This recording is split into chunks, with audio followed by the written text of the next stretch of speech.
오늘 은혜 받으실 하나님의 말씀은 열왕기상 19장 1절에서 8절 말씀이 되겠습니다. 아합이 엘리야가 행한 모든 일과 그가 어떻게 모든 선지자를 칼로 죽였는지를 이세벨에게 말하니 이세벨이 사신을 엘리야에게 보내어 이르되 내가 내일 이맘때에는 반드시 내 생명을 저 사람들 중 한 사람의 생명과 같게 하리라. 그렇게 하지 아니하면 신들이 내게 벌 위에 벌을 내림이 마땅하니라 한지라.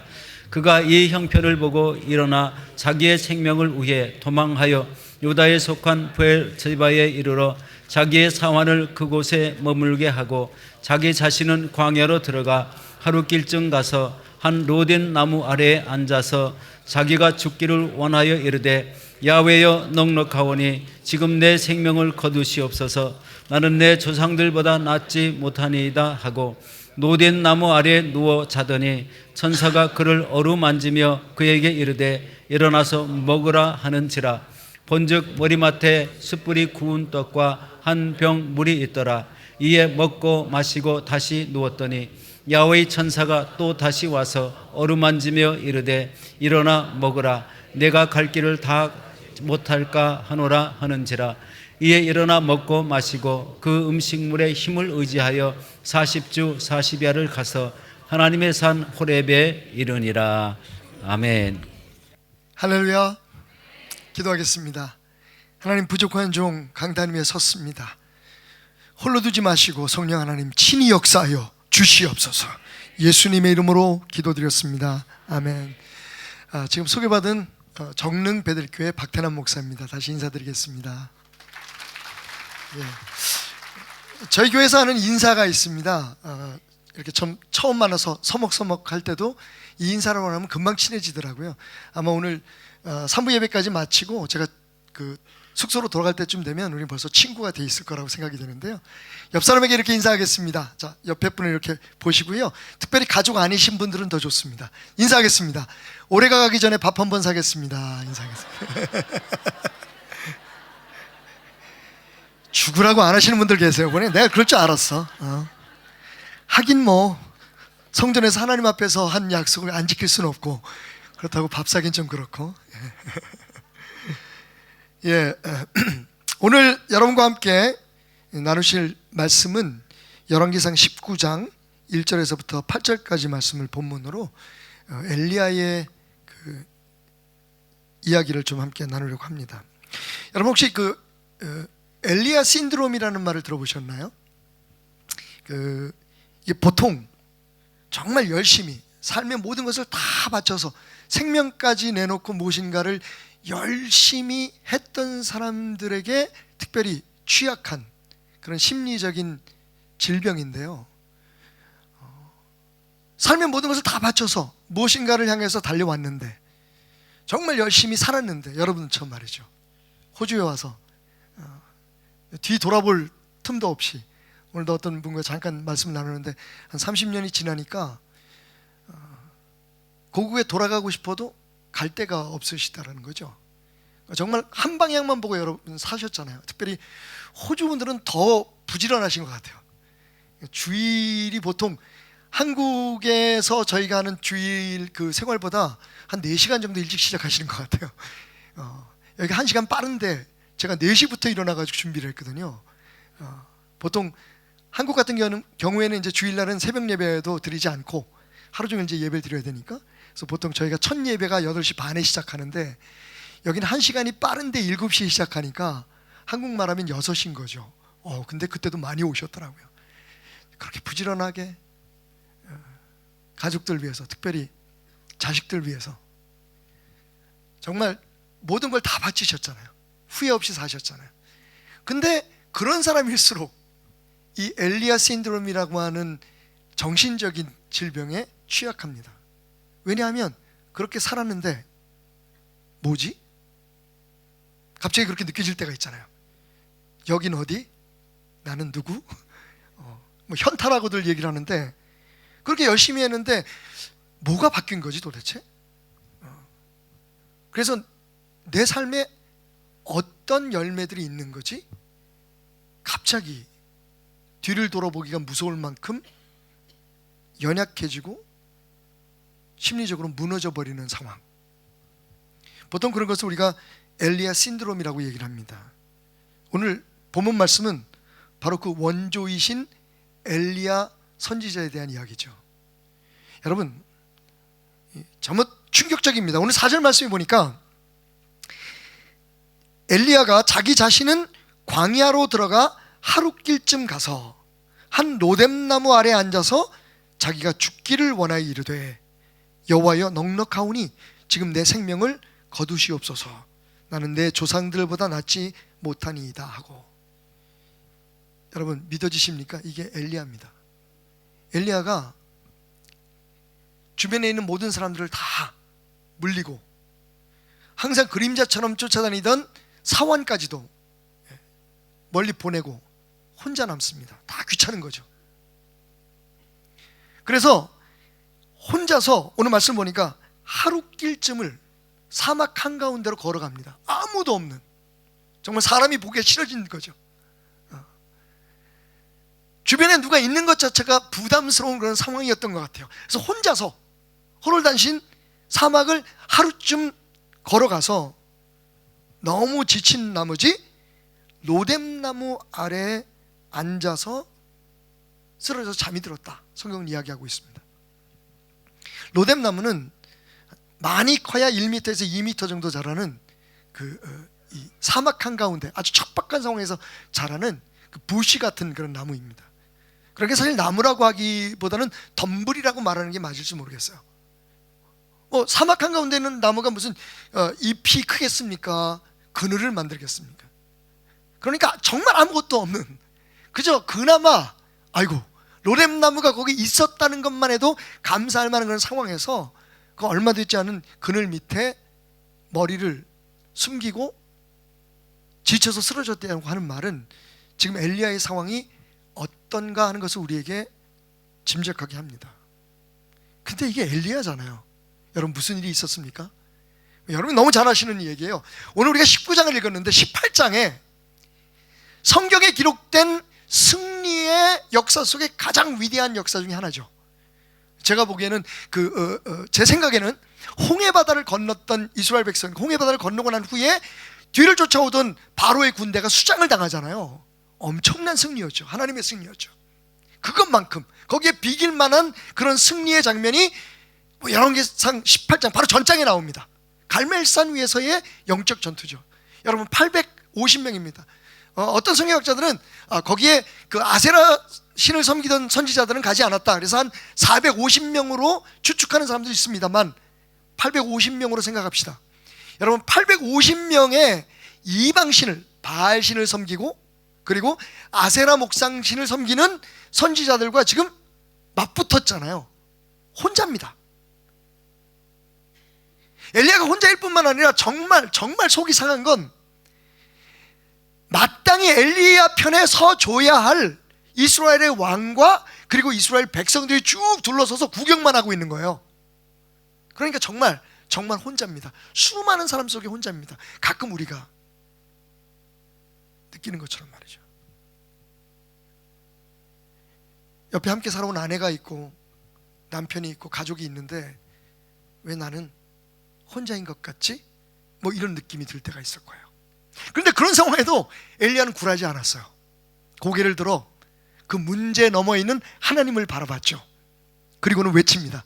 하나님, 내가 하나님의 종인 것과 하나님이 나의 하나님인 것을 오늘 불로써 응답하셔서 증명하여 주십시오. 하나님의 역사가 나타납니다. 무슨 일이 그 전에 있었을까요? 이 850명의 이방 선지자들이요, 자기 신들에게 막 부르짖어서 응답을 해달라고 엘리야처럼 똑같이 기도했어요. 근데 그 신들이 응답하지 않았습니다. 아마 쫄아서 도망갔든지 아니 처음부터 가짜였든지. 그러니까 이 사람들이 하던 짓대로 자해를 하기 시작합니다. 온몸에 칼집을 내고 피투성이가, 여러분 상상을 해보세요. 850명에 이건 거의 악귀 같죠. 막 온몸에 피투성이가 된 850명의 사람들이 충혈된 눈으로 나를 노려보고 있습니다. 엘리야를 노려보고 있습니다. 얼마나 무서운 상황이겠어요. 근데 위축되지 않죠. 그 상황에서 보란듯이 하나님의 응답을 받아냅니다. 그것도 거의 불가능한 상황을 만들죠. 제단 위에 물을 퍼붓고, 장작 위에 물을 퍼붓고, 마른 장작에 불타는 것도 어려울 텐데, 그 정도로 엘리야가 대단한 기도의 사람, 믿음의 사람이었던 거죠. 근데 그게 어제 얘기예요. 그저께 얘기입니다. 오늘 말씀을 보니까 바로 그때 그 엘리야, 똑같은 사람 맞아요? 이 엘리야가 그 엘리야 맞습니까? 정말 너무 다른 모습을 우리에게 보여주고 있어요. 그죠? 갈멜산 위에서는 승리자로, 오늘은 완벽한 패배자가 돼서 주변에 사람들조차 있는 게 귀찮아. 말 걸기도 귀찮고 사람 만나는 거 귀찮고 그냥 혼자서 터벅터벅 사막길을 걸어가다 그냥 머리 닿는 데서 쓰러져서 지금 투정을 부리고 있습니다.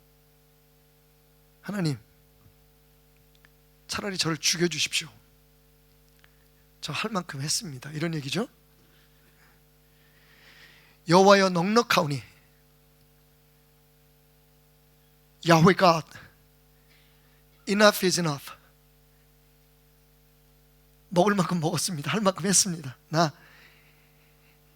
이제는 더 이상 힘이 없습니다. So please kill me now. Take my life.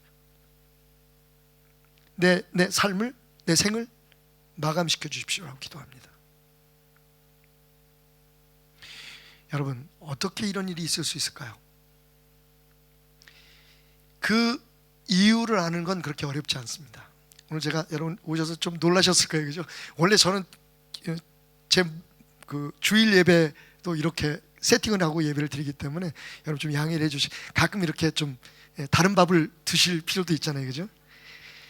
제가 한 이틀 전에 왔어요. 금요일 날 도착을 해가지고 제 아내하고 이제 우리 교회에서 목사님이 아주 좋은 숙소를 페라마타 지역에다가 정해주셔가지고 길거리 돌아다니고 거기 구경도 하고 좀 재밌게 보냈어요.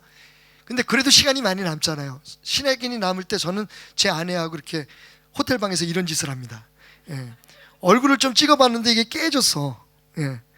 이게 이제 제 아내 얼굴인데요. 이걸 어떻게 만들었을까 궁금하시죠?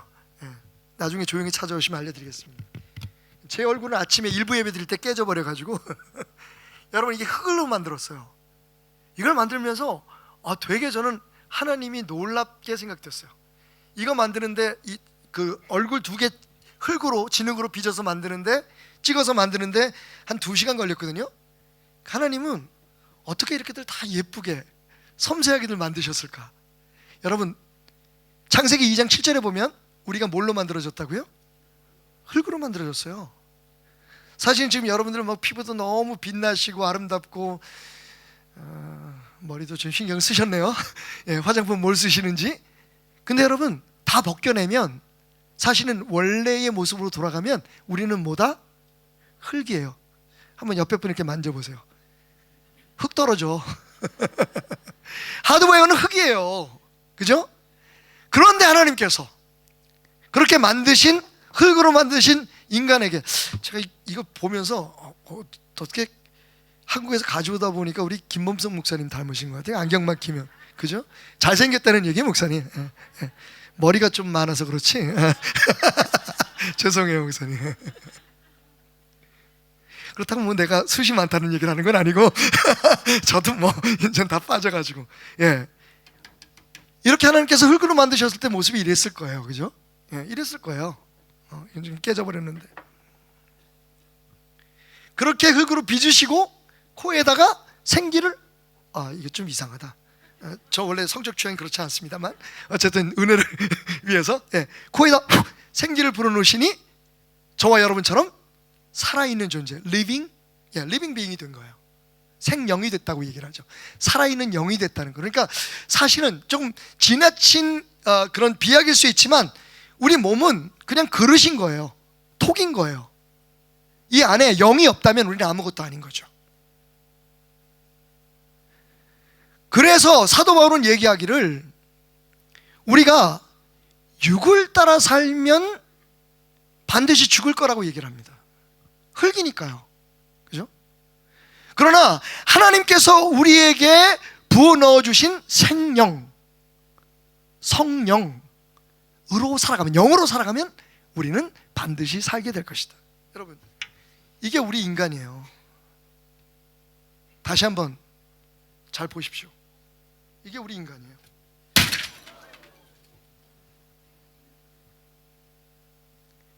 육을 따라 살면 부서집니다.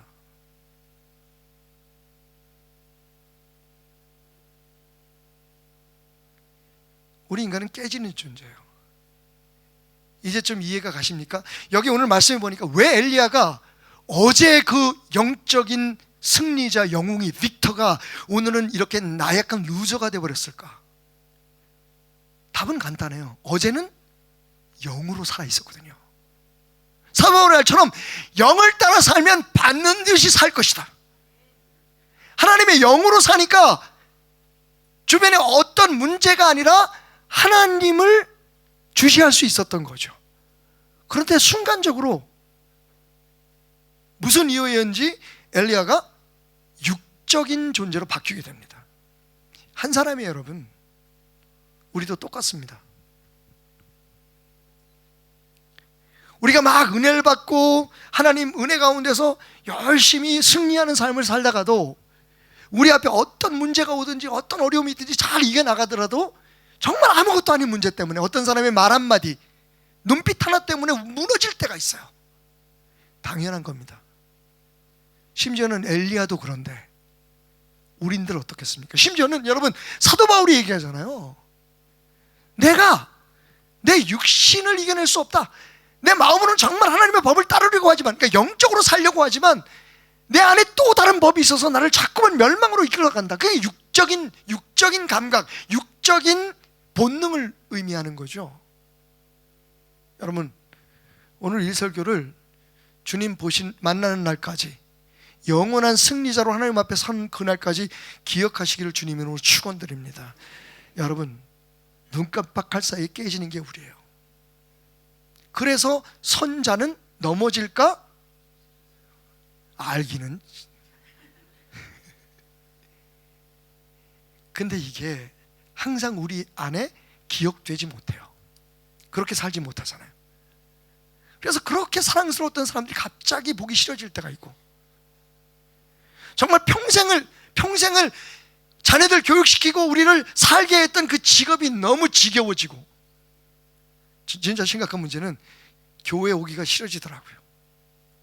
싫어지더라고요. 그러니까 제 경험 맞습니다. 제가 목사지만 저희 아버님도 목회자시고 2대째 목사인데, 목회하면서 교회 가는 게 두려운 날들이 있었어요. 믿거나 말거나. 그래도 가야죠. 신방해야죠. 말씀 전해야죠. 그리고는 사무실에 딱 갇혀 앉아서 문 딱 닫아놓고 밖으로 안 나갔어요. 저는 이유가 있잖아요. 명분이 있잖아요. 왜? 우리 목사님 사무실에 처박혀서 기도하고 계시나 보다. 저는 육포 뜯어먹고 있었어요. 그냥 사람이 보기 싫고, 그렇게 사랑스럽고 그렇게 고맙던 성도들이 갑자기 무서워지기 시작한 거예요.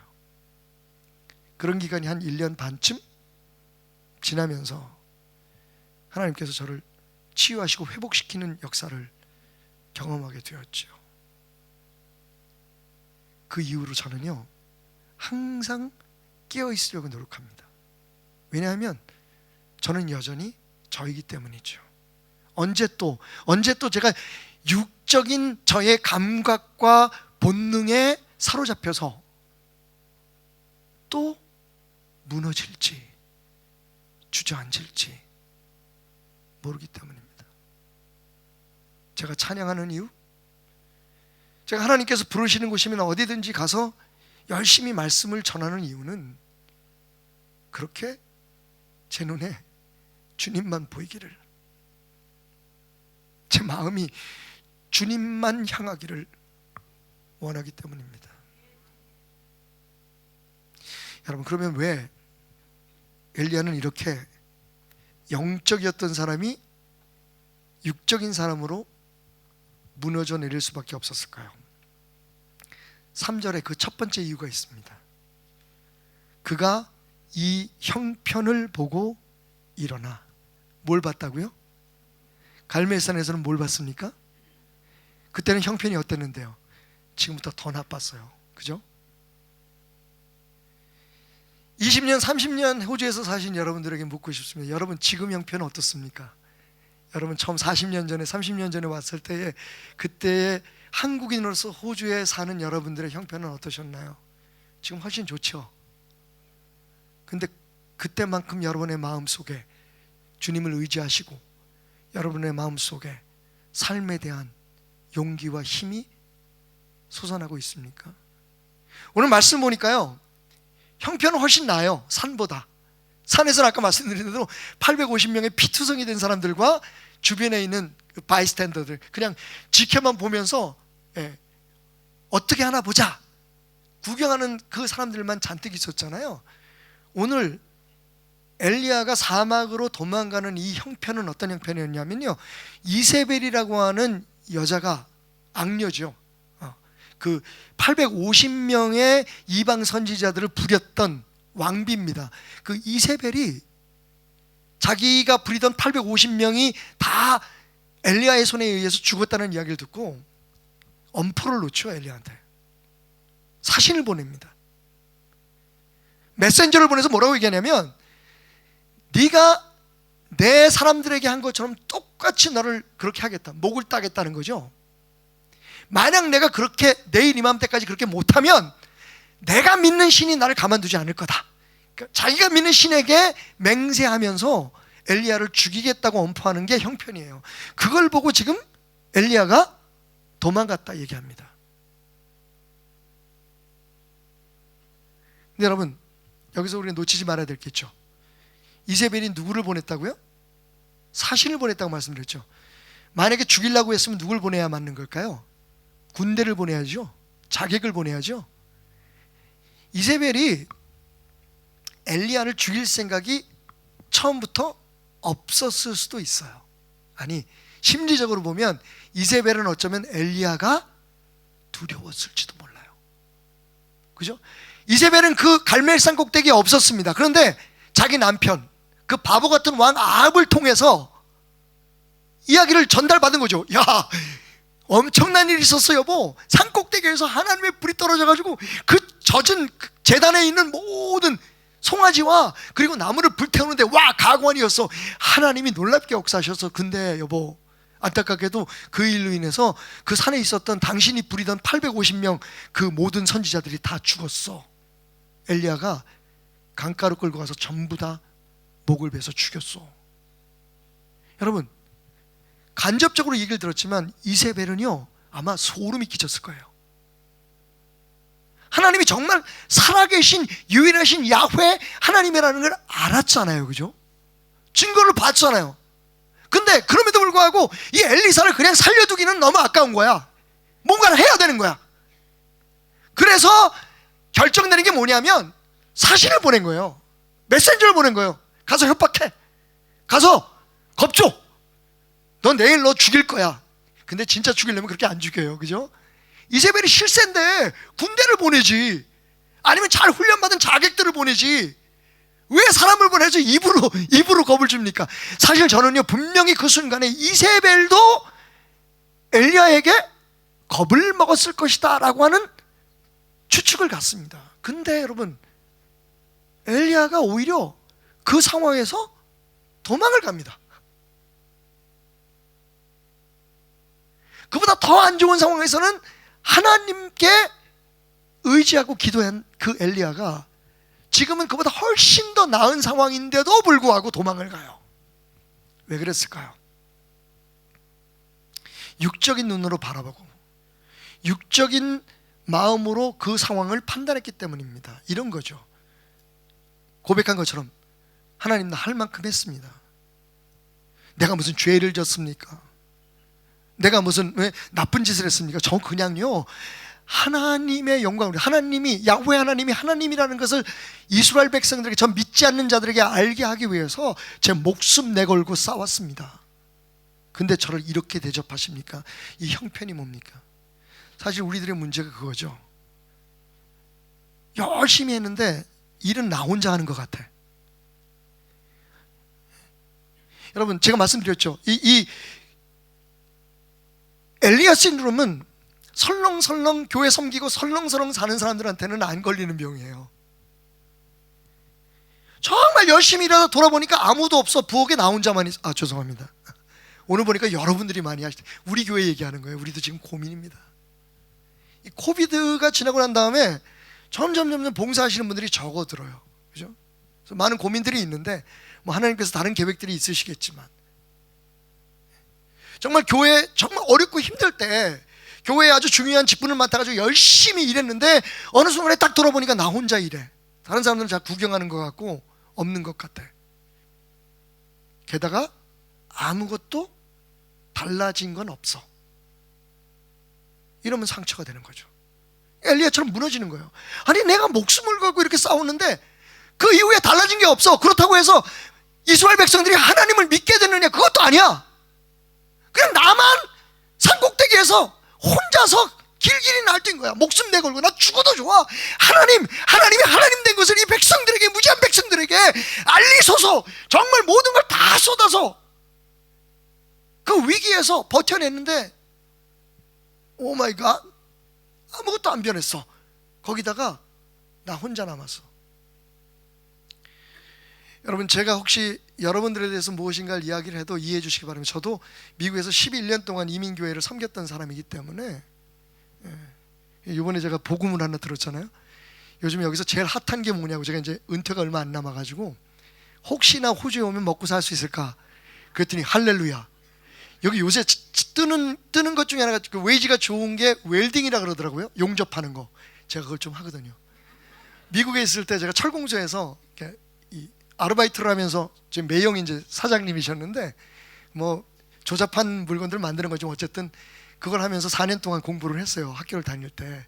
그래서 이 웰딩은 좀 합니다. 아크 용접 같은 거 좀 하는데 전기 용접도 하고. 그래서 여기 오면 혹시 그런 사업하시는 분들이 계시면, 경력직 우대하시는 분들 언제든 연락 주시기 바랍니다. 여러분 어떻게 사셨어요? 물론 여기 젊은 분들도 있지만 다 알아요. 자녀들도 우리 부모님들이 여기 와서 어떻게 살았는지. 이건 제가 용기 있게 여러분이 물을 수 있겠네요. 혹시 그냥 설렁설렁 되는 대로 사신 분 한번 손 들어보십시오. 없죠? 죽으라고 사셨죠?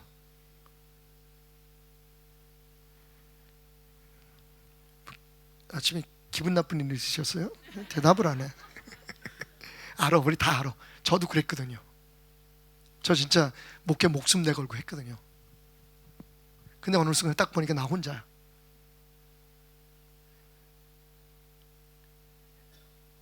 그냥 애들은 뭐 다 또 주변에 사랑하는 아내나 남편은 다 어디 가서 놀고 먹고 내가 벌어다 쓰는 것만 하고 고생은 나 혼자 하는 것 같은 생각이 들어요. 다 같이 고생하긴 했지만 애들이 몰라주는 거야. 그래서 아빠가 해주긴 뭐가 있는데. 한국말 가르치지 마세요. 차라리 영어로 하면 못 알아들어서 좋잖아요.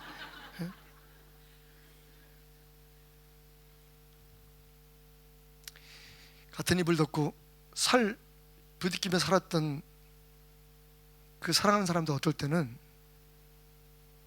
내가 아니라는 걸 느낄 때가 있잖아요. 그죠? 여보 미안해. 솔직히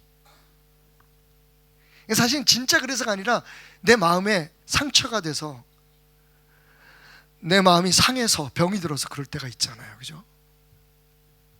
그렇게 열심히 살았는데 뭐가 달라졌지? 나는 이제 어디로 가야 되는 거지? 이게 엘리야의 아픔이었던 거죠. 두 번째는 엘리야가 하나님 앞에 한 말을 보면 알 수가 있어요. 뭐라고 얘기합니까? 넉넉하오니, God, enough is enough. 영어 표현으로 enough is 됐고, 그잖아요. 됐어. 이제 충분해. 나 할 만큼 했어. 난 너한테 더 할 말 없어. 뭐 이런 얘기잖아요. 하나님 앞에 지금 그렇게 얘기하는 거예요. 하나님, 저 할 만큼 했거든요. 교회 죽으라고 열심히 했고, 남들보다 10절에 말하는 것처럼 내가 특심하다 그러거든요. 다른 사람들하고 특별히 교회 열심히 했어요. 다른 사람도 특별히 열심히 제 잡을 위해서 열심히 해요. 제 자식 새끼들을 위해서라면 제가 누구보다도 열심히 했습니다. 특심했다 그러거든요. 그런데 뭐죠, 하나님? 제 기도 하나도 안 들어주셨네요. 제가 원하는 건 아무것도 이루어진 게 없네요. 아니, 고맙긴 한데, 여기까지 인도해 주신 거 고맙긴 한데, 그래서 뭐요? 전 혼자네요. 차라리 하나님, 내 생명을 걷어가 주십시오. 혹시 최근에 그렇게 생각하거나 마음으로 기도해 보신 적은 있으신가요? 하나님, 이제 됐습니다. 앞이 캄캄하네요. 저를 이해해주고 저게 고마워하는 사람 하나도 없네요. 그럼 이렇게 승질 나는 거예요. 차라리 죽이세요. 야, 대단하죠. 이건 저는요, 엘리야가 믿음이 없는 사람이 아니라고 생각해요. 정말 하나님에 대한 아주 친밀한, 인티메트한 그런 필링이 없이는, 그런 신뢰가 없이는, 트러스트가 없이는 이렇게 못할 것 같아요. 그러니까 하나님, 나를 죽여달라니까요. 나 이제 쓸모 없잖아요. 다 쓰셨잖아요. 나 살 만큼 살았잖아요. 내가 호주 와가지고 애들 이렇게 잘 훌륭하게 키워놓고, 이제 전시에 할 게 없어요. 교회도 이만큼 훌륭하게 됐는데, 하나님, 저 그냥 차라리 하고 싶은 대로 살게 그냥 내버려 두실래요? 그러면서 이렇게 얘기합니다. 보세요, 하나님, 내 조상들보다 제가 하나도 나은 게 없잖아요. 무슨 얘기냐면요, 여기 약간 이렇게 꼬부라진 마음이 있는 거야. 우리 조상들이 광야에서 하나님 앞에 불평하고 원망하고, 시도 때도 없이, 그죠? 시도 때도 없이 하나님 앞에 반항하고 하나님을 힘들게 했던 그걸 생각해 보면, 어떻게 그 사람들한테 대하시는 거하고 목숨을 걸고 하나님을 위해서 싸웠던 나한테 대하는 거 똑같습니까? 결과적으로는 똑같다는 거예요. 차라리 날 죽여주십시오. 여러분, 엘리야가 기도의 사람이잖아요. 그런데 유일하게 응답받지 못한 기도가 할렐루야, 이 기도예요. 나를 죽여달라고 했는데 하나님이 안 죽이셨어. 그거 진짜 그러니까 하나님은 엘리야의 속마음을 아신 거예요. 네가 아프구나. 여러분, 하나님이 여러분 속마음 아세요. 네가 힘들구나. 아유, 어쩌다 그런 말 하니. 자식 새끼들 다 소용없어. 여보, 당신도 소용없어. 그거 내 속마음 아닌 거 하나님 아시죠. 그때는 막 화가 나고 성질이 나서 내 마음이 정말 이 광야처럼 드라이해져 가지고, 감당할 수 없는 감정으로 그렇게 얘기했어도 그건 네 마음 아닌 거 내가 안다. 그 기도 들었으면 어떻겠어요? 그럼 성경에 기록도 안 됐을까? 거기서 그냥 로뎀나무가 엘리야의 그냥 무덤 된 거지 뭐. 끝. 기도하겠습니다 하면 이러고 끝내야지. 근데 그게 아닌 거죠. 우리 하나님 어떠십니까?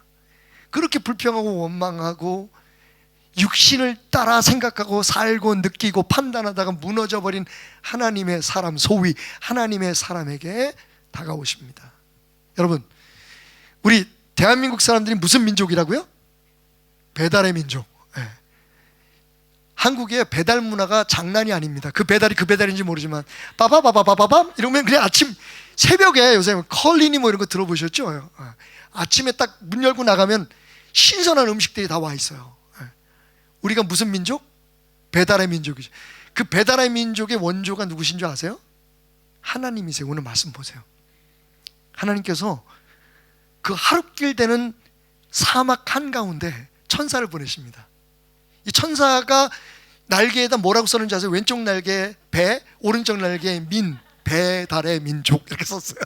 이 천사가 철가방을 들고 옵니다. 요즘 플라스틱으로 바뀌었습니다만 그 안에 뭐가 들어있는 줄 아세요? 오늘 말씀 보니까 숯불에 구운 떡과 식지도 않았어. 따끈따끈한 떡. 우리 사랑하는 목사님을 통해서 매주 주시는 그 말씀, 따끈따끈한 떡. 이게 왜 따끈따끈한지 아세요? 저도 그렇지만 제가 말씀 준비하는 거 여러분 보셨겠지만요, 여러분 어젯밤에도 오늘 무슨 말을 전할까?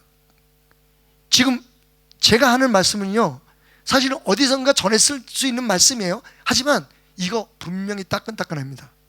다시 제 마음속에 전자레인지에 데펴서 여러분에게 드리는 거예요. 신선한 겁니다, 이거. 그리고 뭘 줬어요? 생수를 준비하셨어요. 떡에는 역시 물이지, 그죠? 근데 이 물이 뭡니까? 영적으로 성령의 생수잖아요. 그런데 이 떡과 생수를 합한 게 뭡니까? 바로 예수 그리스도시잖아요. 예수님 말, 내가 주는 물을 마시는 자마다, 기억나시죠? 내가 생명의 떡이니. 예수님이 떡이고 생수예요. 물이에요. 영원히 마르지 않는. 그런데 그게 또 영적으로 떡은 말씀이고 생수는 성령의 역사잖아요. 예수 그리스도예요. 하나님께서 거기까지 배달을 해오신 거예요. 신기하죠? 그때 무슨 맵이 있었을까요? 그 사막에? 내비게이션은 절대로 없었을 거고요. 우리 진짜 좋은 형편에 살지. 요새 내비만 찍으면 다 가잖아요. 제가 미국에 있을 때 철공소뿐만 아니라 다 나온다 이제. 이 꽃배달을 한 적이 있었는데 그때는 내비가 없어가지고 이 맵북 들고 다니면서, 제가 이제 일했던 곳이 흑인들 사시는, 애프로 아메리칸들 사시고 히스패닉들 사시는 그런 지역이었어 가지고 되게 골목골목이 무서워요. 제 아내하고 권총강도도 당하고 막 그런 일들이 있었어요. 근데 뭐 찾아가는 게 이렇게 길이 잘 돼 있는데도 찾아가기 쉽지가 않았거든요. 근데 제가 그렇게 궁금했어요. 하나님이 어떻게 거기까지 떡이 식지 않도록, 물이 더워지지 않도록 신선한 생수와 따끈따끈한 숯불에 구운 떡을 배달할 수 있었을까? 여러분, 이건 분명해요. 하나님이 한 번도 엘리야에게서 눈을 떼지 않았다. 엘리야 지금 불평하잖아요. 오케이, 하나님 됐고요. 하나님 나 이렇게 대접하실 거면 차라리 죽이십시오. 이 얘기는 뭐냐면, 하나님 나 그냥 버려두신 거죠. 내가 애쓰고 수고한 거에 대한 대가는 아무것도 없는 거죠. 근데요, 하나님은 아무 말씀 안 하셨지만 불평하고 원망하고 투덜거리며 죽겠다고 걸어가는 홀로 된 엘리야를 끝까지 추적하셨던 거죠. 여러분 어떻게 생각하세요? 지금도 하나님은 당신을 바라보고 계십니다. 그럴 수밖에 없는 이유를 우리의 관점에서 얘기해 볼까요? 당신을 위해서 십자가에서 죽기까지 여러분 고백하셨잖아요. 예수님이 나를 사랑하신다고. 하나님도 나를 사랑하셔서 십자가에 피 흘려 죽으셨다고. 잊고 계시지는 않죠? 근데 불평하세요? 그런데 포기하려고 하세요? 여러분 그 사랑이 어떤 사랑인데 여러분을 포기해요? 제가 이제 방송을 좀 즐겨 하는 편인데, 그냥 좋아서 하는 편인데, 음악 방송을 꽤 오래 해왔어요. 지금은 이제 CBS에서 All for One이라는 방송을 하고 있고, 얼마 전에는 주영훈 씨하고 그 어른 성경학교라는 데서 약간 예능 프로그램도 했었어요. 근데 그 전에 이제 라디오 방송을 오래 했는데, 한 번은 제가 그 속초 극동방송에서 거긴 스튜디오에서 이렇게 녹음을 하다 보면 청초에서 해가 뜨는 게 보여요. 아남빌딩이라는 11층에 있습니다. 거기가 홍수가 나면서 이제 문을 닫았습니다만, 11층에서 딱 창가에서 새벽에 가서 이제 서울에서 차 타고 가가지고 녹음을 하고 있으면 해가 딱 떠오릅니다. 근데 그때 마침 오래된 찬양이 연주돼서 제가 이제 틀었는데 아무 생각 없이. 근데 처음에 나레이션이 나와요. 나레이션이 뭐냐면, 만약에 이 땅에 이 세상에 아무도 없고 당신 한 사람만 이 세상에 존재할지라도 예수님은 그 한 사람인 당신을 구하기 위해서 십자가를 지셨을까요? 이게 질문이었어요. 여러분 어떻게 생각하세요? 우리는 예수님이 돌아가시면서 수십만, 수백만, 수천만 명을 살렸으니까 그럴만하다고 생각하지만, 여러분 당신이 혼자 단 한 사람만 여기 남아 있어도 예수님은 십자가를 지셨을 거예요. 당신을 위해서. 그 사랑의 크기는 변치 않는다고요. 그게 엘리야 한 사람을 찾아오신 하나님의 사랑이었던 거죠. 천사가 엘리야의 어깨를 어루만집니다. 힘없는 무릎을 일으켜 세웁니다. 그러면서 말하죠. 이 떡을 먹어라. 이 생수를 마셔라. 그래도 너를 살릴 수 있는 건 말씀이요 성령의 역사밖에 없구나. 여러분 기억하시죠? 육을 따라 살면 우리는 죽습니다. 깨어집니다. 하지만 우리가 영을 따라 살면 영으로 우리 스스로를 충만케 세우면, 예배를 통해서, 귀한 말씀을 통해서, 기도를 통해서, 하나님과의 1:1 개인적인 경건의 시간들을 통해서 말씀과 생수로 우리를 채우게 되면 천사가 얘기한 것처럼 일어나 함께 가자. 여러분, 그래도 여전히 우리가 살아가야 할 날들이 있잖아요. 해야 할 일들이 있잖아요. 우리 순복음께 해야 할 일들이 얼마나 많습니까? 그걸 하기 위해서는 다시 힘을 얻어야 되는 거죠. 그걸 주님께서 말씀하십니다. 오늘 이 예배가 너희들에게는 로뎀나무가 되기를 소원한다. 지치고 상처받고 아파하는 너희들에게 내가 말씀으로 지속적으로 우리 목사님을 통해서 흘러나오는 그 따끈따끈한 신선한 능력의 말씀으로, 넘쳐나는 성령의 생수로 너희를 일으키니 힘을 내어 일어나자. 함께 가자. 내가 너에게 할 말이 있다. 내가 너에게 부탁할 일이 있다. 아직도 라고 말이죠. 여러분, 교회는 왜 나옵니까? 내일 하려고 나오는 거 아니잖아요, 그죠? 살아나십시오. 이곳에서 하나님의 놀라운 축복과 은혜가 매주 임하지만 그보다 더 중요한 건 우리가 하나님 앞에, 그리고 이 세상 속에서 살아있어야 하는 겁니다. 언제까지 그렇게 지치고 상처받은 마음 달래가면서, 그래 세상에 나 혼자밖에 없어, 날 알아주는 사람 아무도 없어, 열심히 살면 뭐해, 새끼들 위해서 열심히 노력하면 뭐해, 결국은 이렇게 될걸. 여러분, 하나님이 함께 하십니다. 말씀으로 여러분을 살리시고 성령으로 여러분을 일으키십니다. 오래전 중국의 내륙지방에 일본 군대가 쳐들어온다는 소식이 전해졌습니다. 거기에는 그레디스 에이월드라고 하는 한 영국인 여자 선교사가 한 100여 명의 중국인 고아 아이들을 주님의 사랑으로 기르는 고아원이 있었어요. 근데 일본 군대가 쳐들어온다니까 이 아이들을 데리고 어디론가를 피신을 해야 되는 상황이 온 거죠.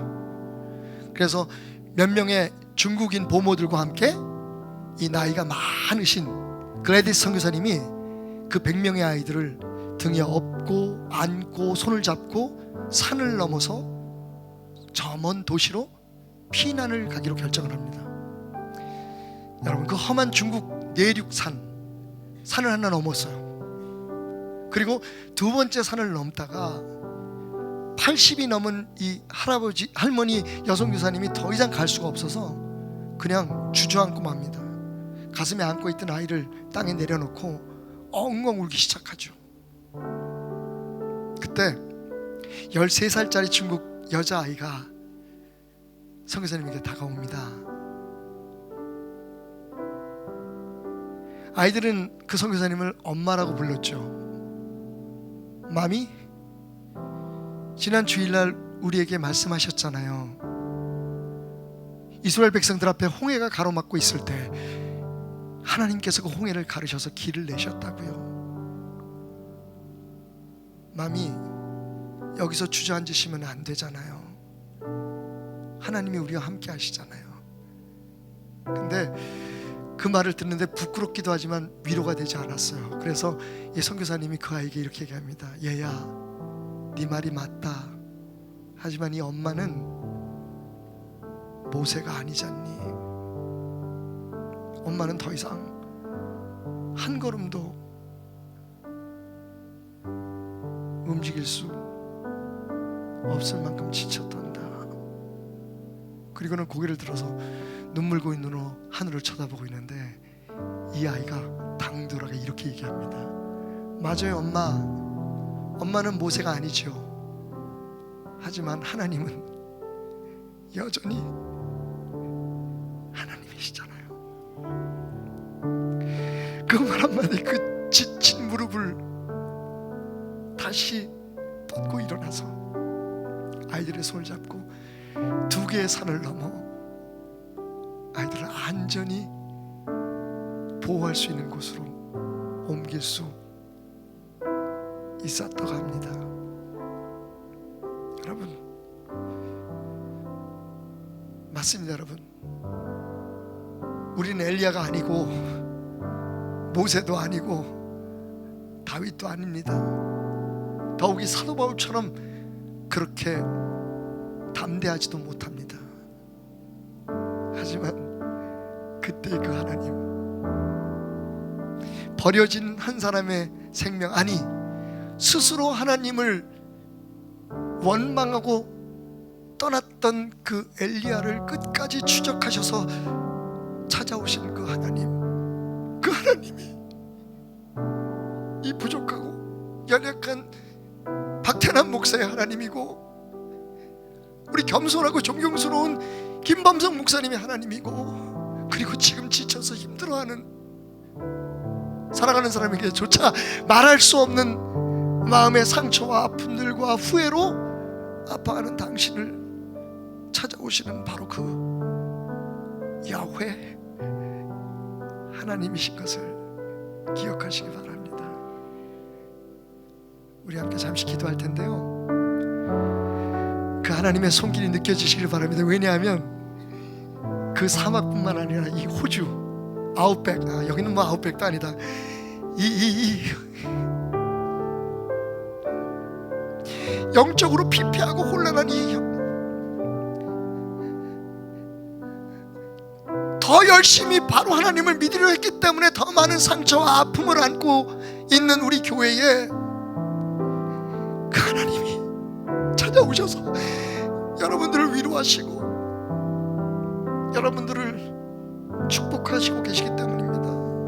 우리는 그렇게 얘기할 수 있어요. 하나님, 나 할 만큼 했습니다. 뭘 나보고 더 하라고요. 그렇지만 하나님 말씀하십니다. 아니, 나는 아직 부족해. 너를 향한 내 축복과 사랑을 아직 나는 충분히 쏟아붓지 않았단다.